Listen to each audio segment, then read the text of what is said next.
Welcome. Font size, AAA. 1 of 4. Welcome to the Standard First Aid and CPR online. Here you will learn about how to prevent, recognize, and care for a wide variety of injuries and illnesses, from cuts and scrapes to heart attacks. We are excited you have chosen to get involved with the Canadian Red Cross and contribute to safety and injury prevention in your community. Enjoy your learning experience. 1 of 4.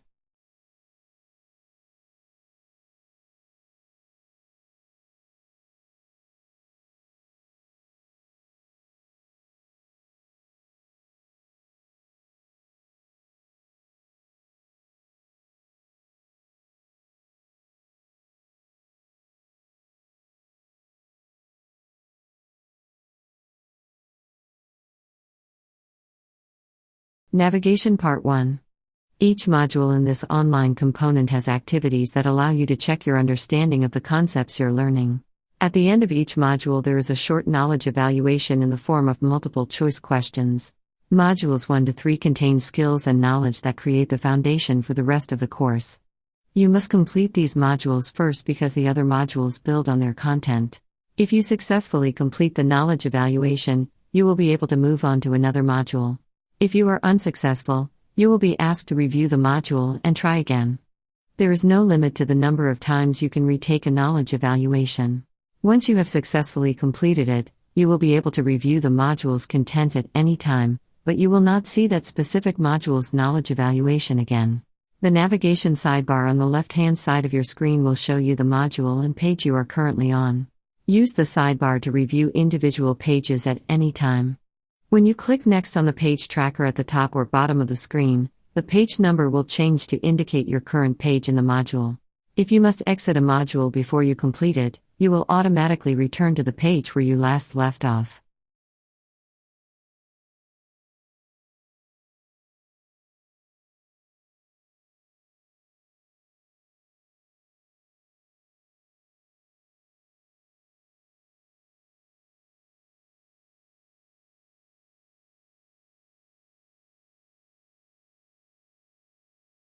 Navigation Part 2. Font size, AAA. 3 of 4. The glossary button is located in the upper right-hand corner of the screen. Clicking on it allows you to view definitions of terms used in this online component. Glossary terms are highlighted in blue bold text throughout. Clicking the word will show the definition. Click the word again to make the definition disappear. The Exit Course Area button is in the upper right-hand corner of the screen. Clicking on it will take you to the My Courses area where you can view all your courses and print certificates. To exit the campus entirely, first exit the course area, then click the Logout button that will then appear at the top right of the screen. 3 of 4.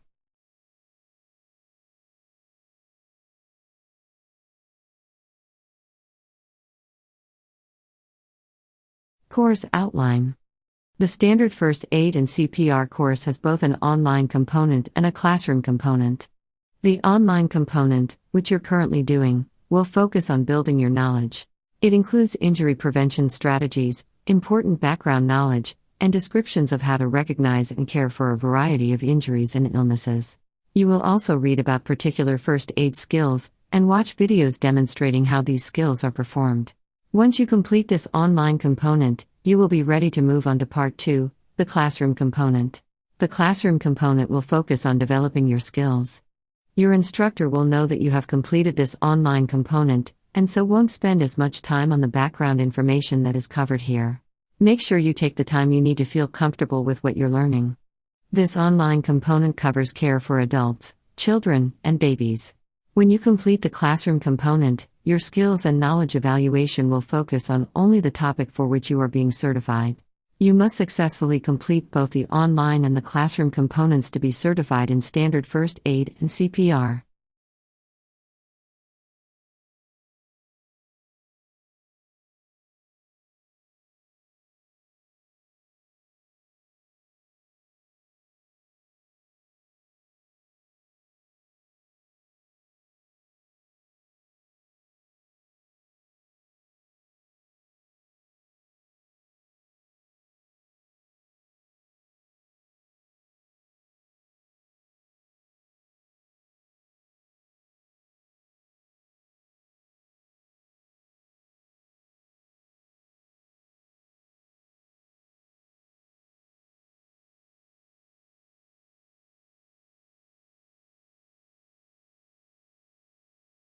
The Red Cross.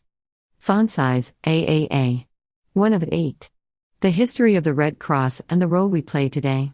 Our 7 fundamental principles. Our 3 symbols, why they exist, and what they represent. The elements that make us who we are, our mission, vision, values, and volunteers. The different programs and services we offer to help our communities. Describe how the Red Cross came to be. Identify the values and fundamental principles that guide all Red Cross activities. Describe how the Canadian Red Cross helps people in Canada and around the world. 1 of 8.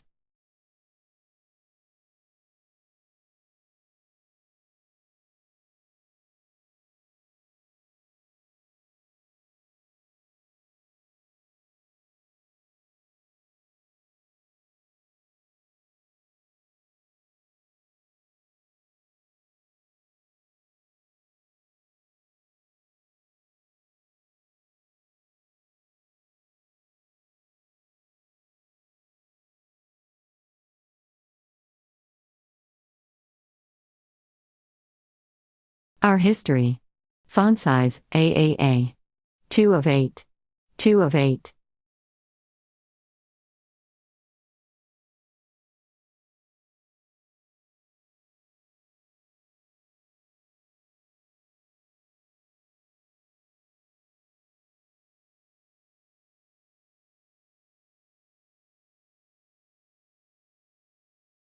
Our history. Font size AAA. 2 of 8. 2 of 8.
Fundamental principles.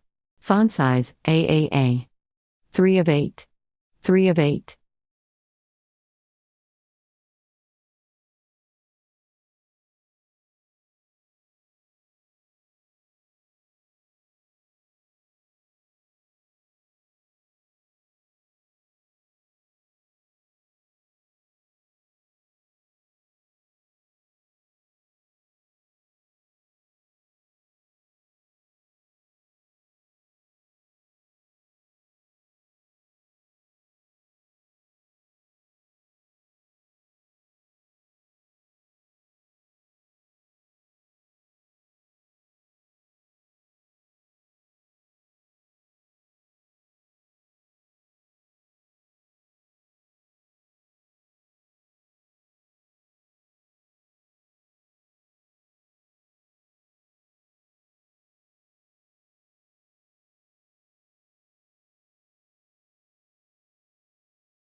Red cross symbols. Font size, AAA. 4 of 8. 4 of 8.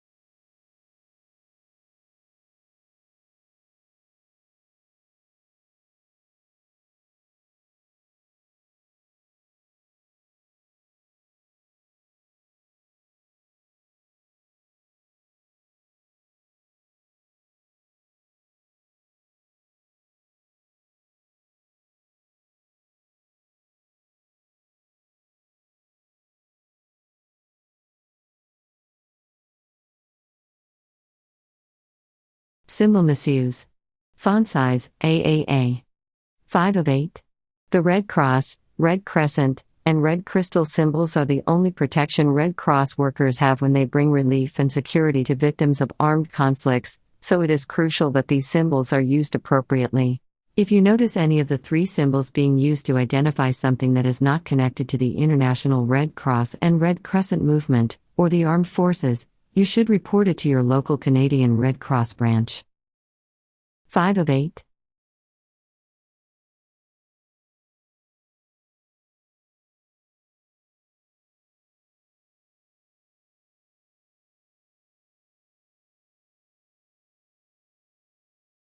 Red Cross symbols, misuse or correct use?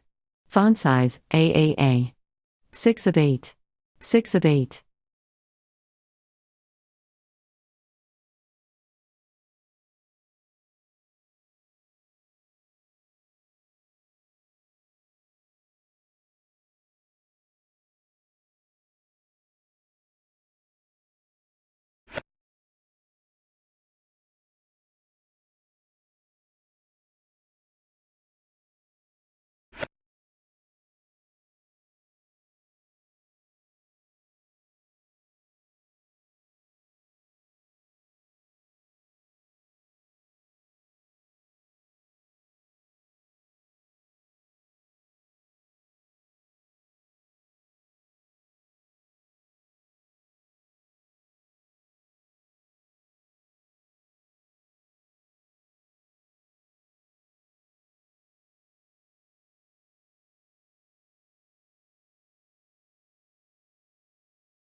The Red Cross. The passing percentage is 80%.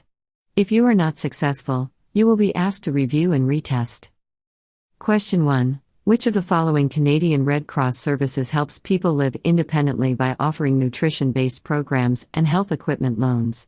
A. Respect Education. B. Community Health and Wellness. C. International Operations. D. First Aid Programs. Question 2. Which of the following statements is true?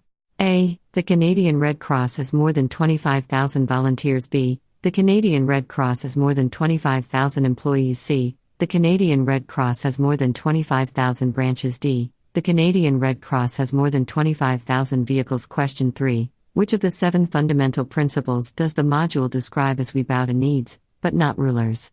A. Impartiality. B. Voluntary service. C. Independence. D. Unity. Question 4. Aside from the Red Cross, who is legally allowed to display the Red Cross symbol in Canada? A. Federal Search and Rescue Services. B. Workplace First Aiders. C. Pharmaceutical manufacturers and distributors. D. The Medical Services of the Armed Forces. Question 5. Which of the following describes the Red Cross fundamental principle? Humanity. A. We have many talents, but a single idea. B. We care for victims and the aggressors alike. C. We take initiatives, but never take sides. D. We serve people, but not systems.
Introduction. How you can make sure you're prepared to respond to an emergency. Tips for keeping a first aid kit stocked with the proper supplies. How you can make sure you're prepared for emergencies at home. How to recognize that an emergency exists. What affects a person's willingness to act in an emergency. The legal issues around first aid. How to report child abuse. The Emergency Medical Services EMS system. The chain of survival behaviors. Your role as a first aider. Who is coming to help when you call EMS/911? When to call EMS/911. How to lower the risk of infection. What to do after an emergency. Describe strategies that will help you be prepared in an emergency. Describe how to recognize an emergency. Describe the emergency response system and how you fit into it. Describe how to report child abuse. Identify when you should call EMS/911. Describe strategies for lowering the risk of infection. Describe what to do after an emergency.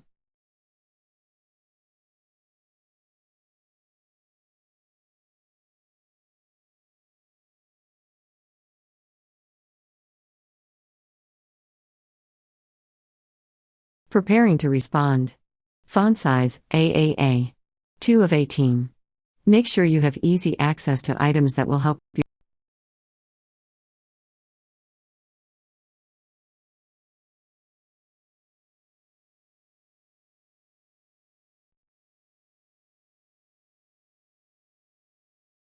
Preparing to respond.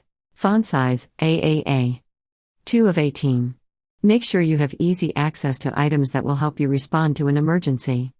Keep a first aid kit in your home and vehicle, and make sure that you know the location of the first aid kits and automated external defibrillators (AEDs) in your workplace. Download the Canadian Red Cross First Aid app to your mobile device so that you always have a first aid reference readily available. 2 of 18.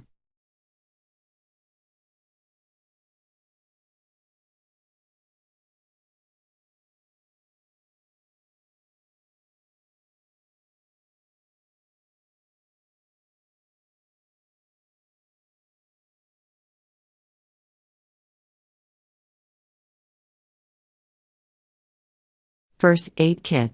Font size, AAA. 3 of 18. All workplace first aid kits must meet provincial/territorial legislation and occupational health and safety guidelines. Visit our first aid health and safety legislation page for more details. 3 of 18.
Preparing for Emergencies, Part 1.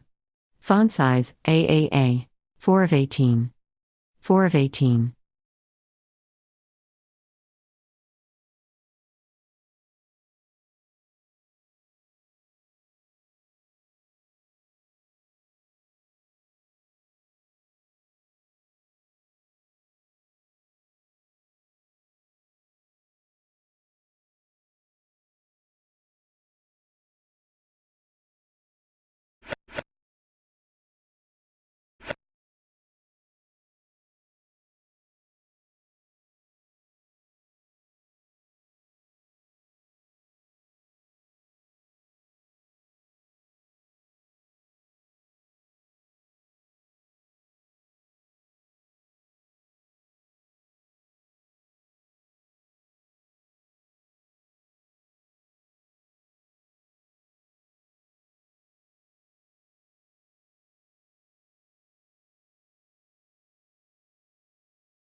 Recognizing that an emergency exists.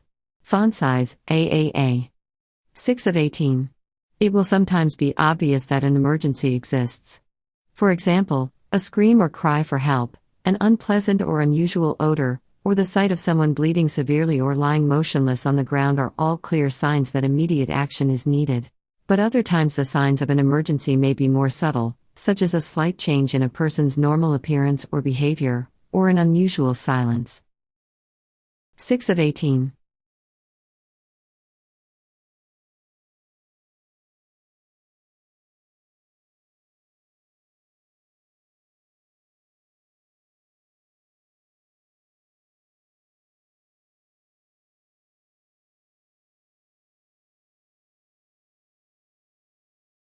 Signs of an emergency. Font size, AAA. 7 of 18. 7 of 18.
Signs of an emergency. Font size, AAA.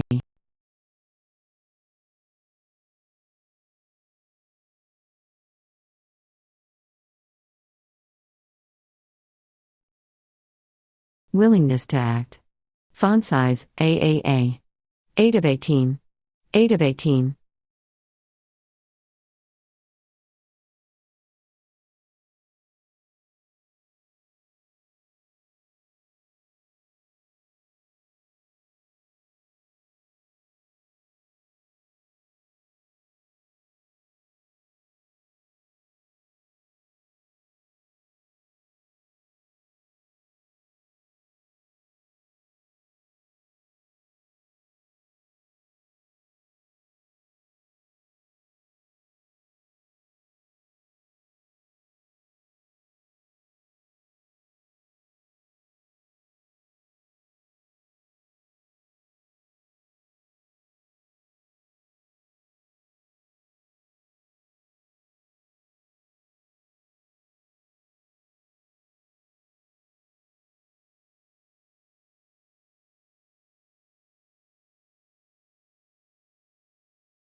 Getting permission, remember. Font size, AAA. 11 of 18. Asking, "Can I help you?" is one of the easiest ways of asking for permission to help. Sending nonverbal cues of your intention to help is also very important, especially in situations where there is a communication barrier. Just because the person can't give formal verbal permission does not mean that it is not there. If you try to help and the person pushes you away or says to leave him or her alone, back away and do not put yourself in any danger. Call EMS/911 and remain on the scene a safe distance away, if possible, until EMS personnel arrive. 11 of 18.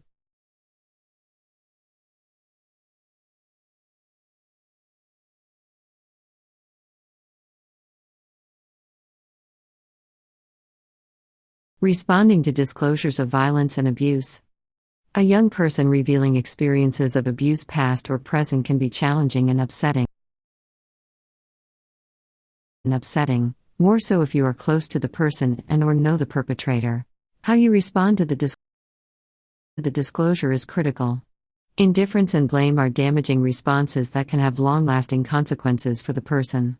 It is very important that you know what steps need to be taken, when they need to occur, and how they need to be carried out. The complaint cannot be diminished or ignored. There must always be a response. Both verbal and nonverbal disclosures need to be handled sensitively. If the disclosure comes from a young person, you must follow specific procedures. Every adult in Canada has a legal duty to report child abuse or neglect, even if it is not confirmed. Information around the specific how to report details can be found in your jurisdiction's Child Protection Act, but the duty to report is uniform in all acts. If you think a child is being harmed, then a report to Child Protection and/or the police needs to occur.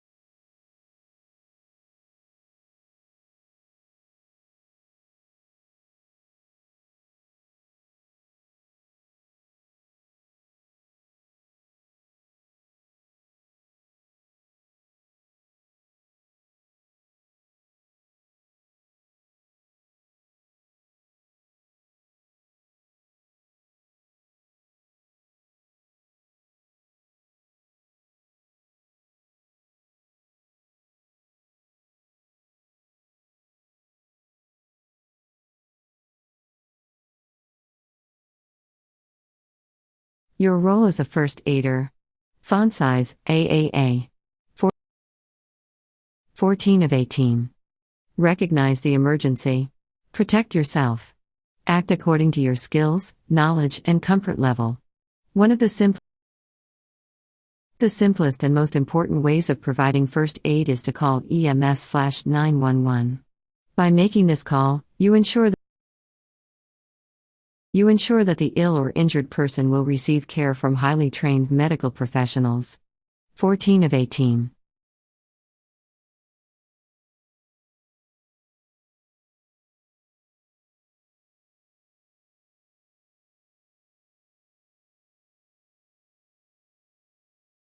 The Emergency Medical Services System.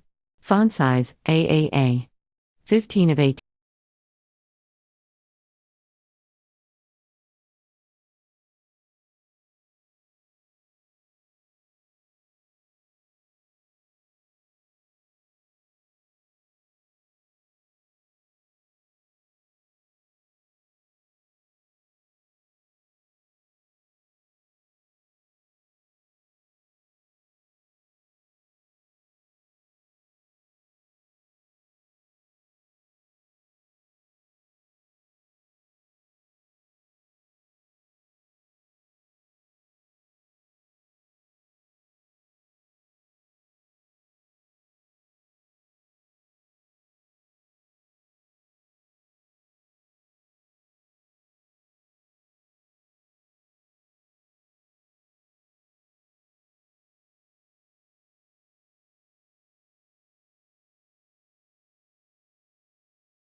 When to call EMS/911. Font size AAA. 16 of 18. Is not easily accessible. Is unresponsive or has an altered mental state. Is not breathing normally. Has persistent chest pain or pressure. Has life-threatening bleeding. Has a seizure. Has a head, neck, or back injury. Has an apparent mental health crisis. Most people in Canada call 911 for help in emergencies, but in some areas of Canada and in many workplaces, you may need to dial a different number instead. If you live or work in an area where 911 is not the number to call in an emergency, make sure you know the designated emergency number to call. 16 of 18.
When removing gloves, keep your hands clean by touching only the inside surface of the gloves with your skin.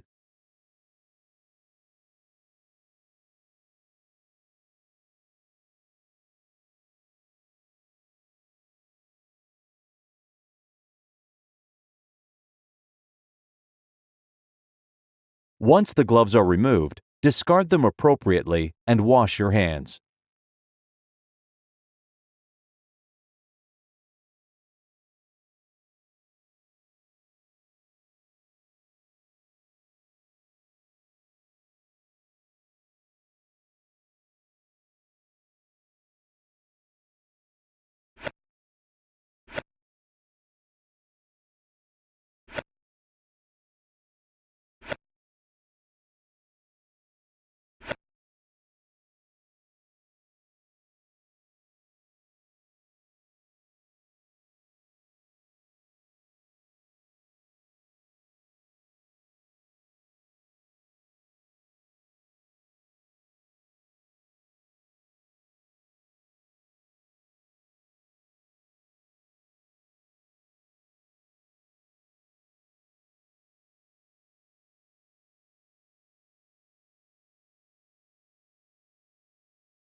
After an emergency.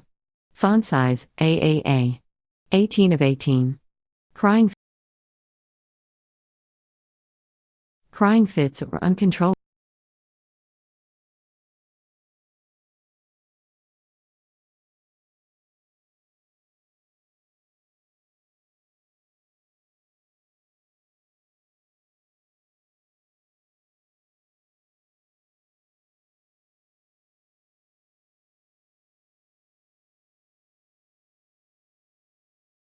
Or uncontrollable anger.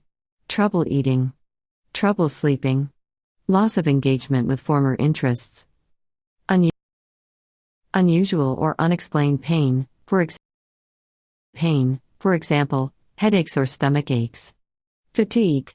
Feelings of guilt, helplessness, or hopelessness. Avoiding family and friends. Ignoring daily tasks. For example, going to work. 18 of 18.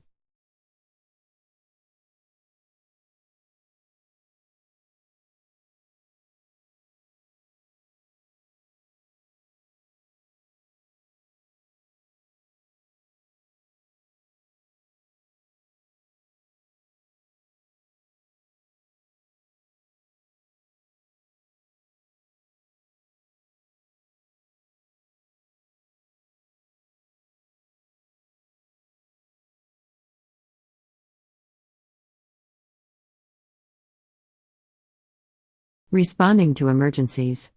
The passing percentage is 80%. If you are not successful, you will be asked to review and retest.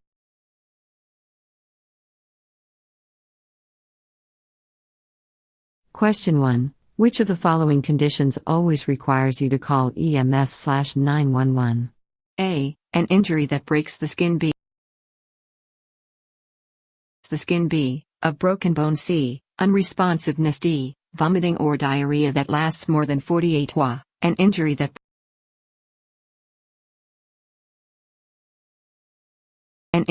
breaks the skin. B. A broken bone. C. Unresponsiveness. D. Vomiting or diarrhea that lasts more than 48 hours. Question 2. Which of the following strategies helps to reduce the risk of disease trauma? Getting enough exercise and sleep. B. Treating all bodily fluids as infectious material. C. Wearing gloves when providing first aid. D. All of the above.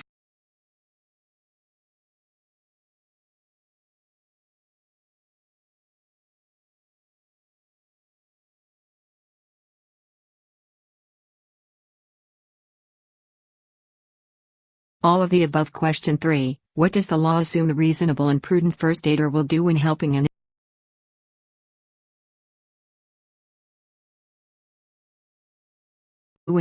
ill or injured? Move the person indoors whenever possible. B. Always ask about the person's medical history before providing care. C. Call EMS/911 if necessary. D. Always try to give life-saving care, even if the ill or injured person says no. Question 4. When are you legally required to report a disclosure of child abuse or You are always legally required to report any disclosure of child abuse or neglect. B. Only when the child is legally in your care. C. Only when the alleged perpetrator is in a position of power. D. Only when you have confirmed that the disclosure is true. Question 5. Which of the following is an example of the prevent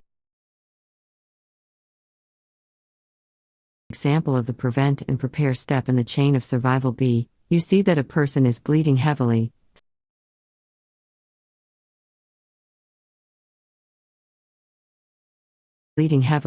so you immediately put pressure on the wound to control the bleeding. B. You suspect that a person is in cardiac arrest, so you call EMS/911. C. You see that a person has fallen on the street, so you immediately start checking the scene for hazards. D. You never know when an emergency might happen, so you keep a first aid kit in your home and car.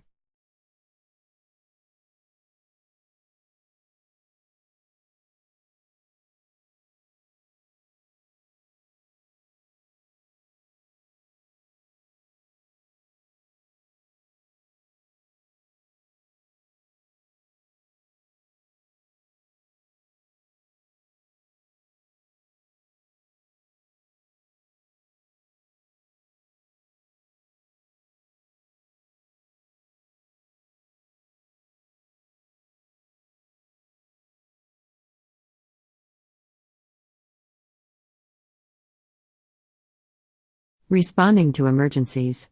Score: 4, 5, 80%. Required score: 80%. Good work. Good work. You've successfully completed Module 2. Here's what we covered in this module. Preparing to respond. Recognizing an emergency. Willingness to act and the bystander effect. Legal issues around first aid and getting permission to help. Handling disclosures of child abuse. The EMS system. The chain of survival behaviors. The role of a first aider. When to call EMS/911. Preventing the spread of disease and infection. Personal protective equipment. The proper techniques for hand washing and glove removal. Coping with lingering feelings that may occur after an emergency. Check_circle question 1. Which of the following conditions always requires you to call EMS/911? Correct. C. Unresponsiveness. Error question 2. Which of the following strategies helps to reduce the risk of disease transmission? Incorrect. You answered C. Wearing gloves when providing first aid. The correct answer is D. All of the above. Review notes. Preventing disease transmission involves keeping harmful pathogens out of your body by using gloves and breathing barriers, for example, and keeping your immune system strong through healthy diet, exercise, and sleep habits. Check_circle question 3. What does the law assume a reasonable and prudent first aider will do when helping an ill or injured person? Correct. C. Call EMS/911 if necessary. Check_circle question 4. When are you legally required to report a disclosure of child abuse or neglect? Correct. A. You are always legally required to report any disclosure of child abuse or neglect. Check_circle question 5. Which of the following is an example of the prevent and prepare step in the chain of survival behaviors? Correct. D. You never know when an emergency might happen, so you keep a first aid kit in your home and car. Next module.